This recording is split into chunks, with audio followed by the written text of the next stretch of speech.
छापल्याप्रमाणे अध्यक्ष महोदय, शेतकऱ्यांच्या जीवनाशी अत्यंत निगडीत असणारा कृषी उत्पन्न बाजार समितीचा हा विषय आहे। विकेल ते पिकेल या धोरणाखाली राज्य सरकार मोठ्या प्रमाणामध्ये काम करते आणि प्रत्येक शेतकऱ्याला कृषी उत्पन्न बाजार समिती एक हक्काचं ठिकाण वाटते, विश्वासाचं ठिकाण वाटते की या ठिकाणी गेल्यानंतर शेतकऱ्यांची फसवणूक होणार नाही। परंतु आशिया खंडामध्ये आपण सर्वात मोठी जी कृषी उत्पन्न बाजार समिती आहे असं वारंवार म्हणतो, अशा नवी मुंबई कृषी उत्पन्न बाजार समितीच्या बाबतीमध्ये काही प्रश्न आपल्या माध्यमातून माननीय मंत्री महोदयांना मला विचारायचे आहेत।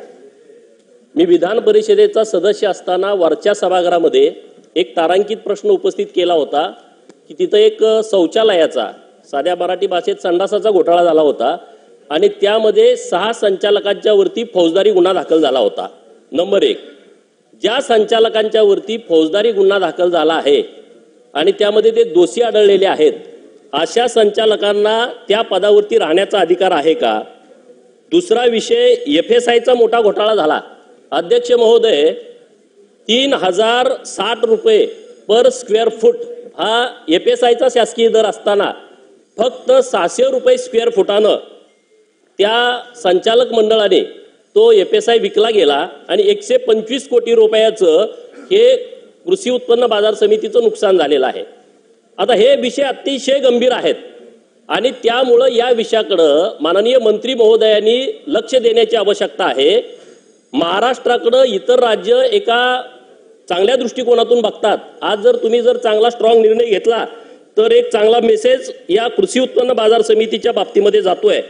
मुळामध्ये 12 जे संचालक आहेत, 12 संचालक हे शेतकऱ्यांचे प्रतिनिधी म्हणून तालुका कृषी उत्पन्न बाजार समितीमध्ये जे डायरेक्टर असतात ते डायरेक्टर इकडं नवी मुंबई कृषी उत्पन्न बाजार समितीवरती निवडून येतात। माझा प्रश्न मंत्री महोदयांना असा आहे की जर खालच्या बाजार समितीच आता अस्तित्वात नाहीत, तिथं प्रशासक आहे, जर तालुका कृषी उत्पन्न बाजार समितीवरती प्रशासक असेल तर ऑटोमॅटिक वरचं पद रद्द व्हायला पाहिजे। मग हे 11 संचालक तिथं कशासाठी आहेत? आज आपण त्याबाबत निर्णय देणार आहात का? तर आता काय बोलते की हायकोर्टामधून हा विषय, पण हायकोर्टाच्या समोर ही माहितीच गेली नाही आणि म्हणून मंत्री महोदय या विषयामध्ये तुम्ही सिरियसली तात्काळ काहीतरी निर्णय घेण्याची आवश्यकता आहे।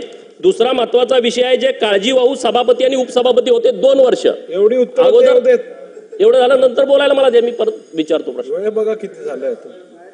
चला मंत्री महोदय बोला। अध्यक्ष महोदय, अत्यंत गंभीर विषयाकडे आमदार साहेबांनी तो प्रश्न मांडलेला आहे। अध्यक्ष महोदय, खरं आहे की मागच्या काळामध्ये असे FSI घोटाळा आणि प्रसाधनगृह घोटाळा वगैरे झाला होता अध्यक्ष महोदय, आणि त्या संदर्भात चौकशी करून तात्काळ त्यांच्यावर गुन्हा दाखल करण्यात आला अध्यक्ष महोदय। आणि त्याच्यानंतर गुन्हा दाखल झाल्यानंतर जी नेहमीची प्रक्रिया होते, त्या गुन्हा दाखल झाल्यानंतर त्यांची चौकशी FIR करण्याच्या वेळेस झाली, त्यांना कोर्टाने अंतरिम स्थगिती दिलेली आहे आणि त्यामुळे तो विषय आता कोर्टाच्या अधीन आहे आणि त्यामुळे याच्यावर लक्ष ठेवून आहे। तरी देखील हा विषय इतका गंभीर असल्यामुळे याला तातडीने कसं काय कारवाई करता येईल, याला आपले सरकारी वकील यांच्या माध्यमातून अधिक काय माहिती असेल तर ते देण्यासंदर्भात आणि त्याला पाठपुरावा करण्यासंदर्भात प्रयत्न होईल। चला प्रश्न बोला। मंत्र्यांनी महत्त्वाच्या एका स्पेसिफिक प्रश्नाचं उत्तर द्यावं। आज संचालक मंडळ त्या ठिकाणी बसून हजारो कोटी रुपयाचे निर्णय घेत आहे।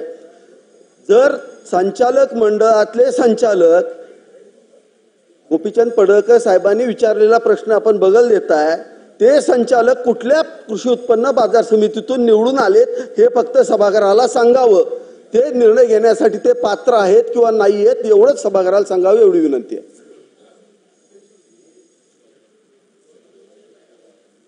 नाही अध्यक्ष महोदय, त्यांच्याकडे कोर्टाने जे डायरेक्शन दिलंय त्याच्यामध्ये उच्च न्यायालयामार्फत त्यांना त्यांच्या या आदेशाविरुद्ध त्यांना अंतरिम स्थगिती मिळाल्यामुळे थोडासा दिलासा मिळाला अध्यक्ष महोदय, आणि त्यांना त्याच्यामध्ये धोरणात्मक निर्णय हा कुठल्याही पद्धतीने त्यांना घेता येणार नाही अशी देखील त्यांना त्या संदर्भात त्या अटी दिल्या आहेत. पडळकर साहेब बोला. पडळकर साहेब बोला. अध्यक्ष महोदय, माननीय मंत्री महोदयांना स्पेसिफिक इतकाच प्रश्न आहे की जे तालुका कृषी उत्पन्न बाजार समितीतून संचालक निवडून येतात त्यांनाच नवी मुंबई कृषी उत्पन्न बाजार समितीची निवडणूक लढवण्याचा अधिकार आहे. यामधले 4 संचालक असे आहेत की जे खालच्या तालुका कृषी उत्पन्न बाजार समितीची निवडणूकच लढले नाहीत आणि बाकीचे जे निवडून आलेत कृषी उत्पन्न बाजार समितीच नाही. कोर्टाचा या विषयाची आमच्या प्रश्नाशी कोर्टाचा संबंध येत नाही. शासनाचं धोरण काय आहे की बाबांनो खालच्या कृषी उत्पन्न बाजार समितीतून आलेलाच संचालक इकडे येतो. आमचा स्पेसिफिक प्रश्न आहे की 12 पैकी 11 तालुका कृषी उत्पन्न बाजार समिती आता अस्तित्वात नाहीत. तिथं आता सध्या प्रशासक आहे आणि त्यामुळे हे 11 सदस्य इथं राहू शकत नाहीत असं आमचं म्हणणं आहे. आणि त्याच्यावरती माननीय मंत्री महोदय आता त्याच्यावरती कारवाई करणार आहात का? त्यांना तुम्ही वेळ संपतोय. अध्यक्ष महोदय, हे मान्य आमदार साहेबांनी जे मांडलेलं आहे ते खरं आहे अध्यक्ष महोदय की ते ज्या मार्केट कमिटीमधनं निवडून आलेत तिथे ते लोक संचालक नाहीत आणि म्हणून जो आमचा पणन संचालक आहे ज्यांच्याकडे ही कारवाईचे अधिकार असतात यांनी त्यांच्यावर कारवाई केलेली आहे, परंतु कोर्टाने त्यांना स्थगिती दिलेली आहे. लेंग नंतर कागदपत्रे सभागृहाच्या पटलावर ठेवणे